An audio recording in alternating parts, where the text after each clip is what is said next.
So let's talk about it. How would you spot a deal?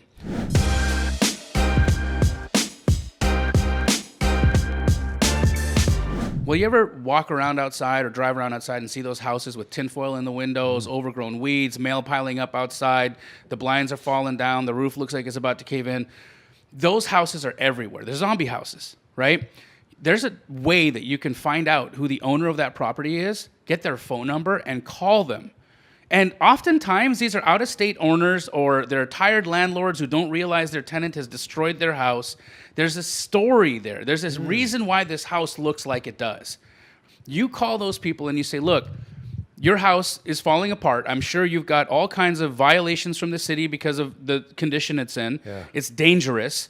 If there's people living in there, I don't know how, because it's really bad.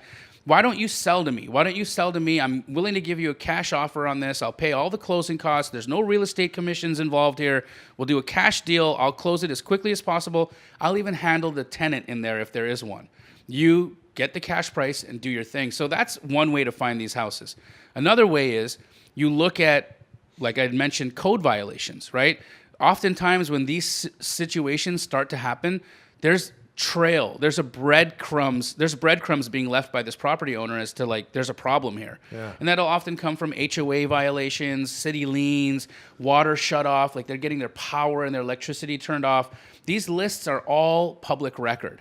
In fact, if you go to a website called batchleads.io, BATCHLEADS, batchleads.io, if you use /Jamil, you'll get a little discount. But you can download 5,000 of these property records, skip trace them in the platform, get all those people's phone numbers, and start calling people. And just say, hey, look, you've got code violations piling up on your house. Do you want to sell to me? Yeah. And then if you want to find out how much to offer them, get a hold of me. I'll tell you exactly what I'll pay for it, and all you got to do is lock it up a little bit under. So if I tell you, Chris, I can pay $300,000 for this house, and you call the homeowner and he tells you he'll take $280,000. That's $20,000. 20 grand, yeah. And you can do that like this. And there's people making money like that day after day, minute after minute. Even in this market? Even in this market. Last month, my corporate store did just over 60 transactions in Phoenix alone, generating $1.4 million in assignment revenue. Oh, wow. Houses that we sold to other investors who were going to go and fix and flip. This market, like I said, it's only hot, and it's only got an inventory problem if you're looking in the wrong place. That's interesting. Yep.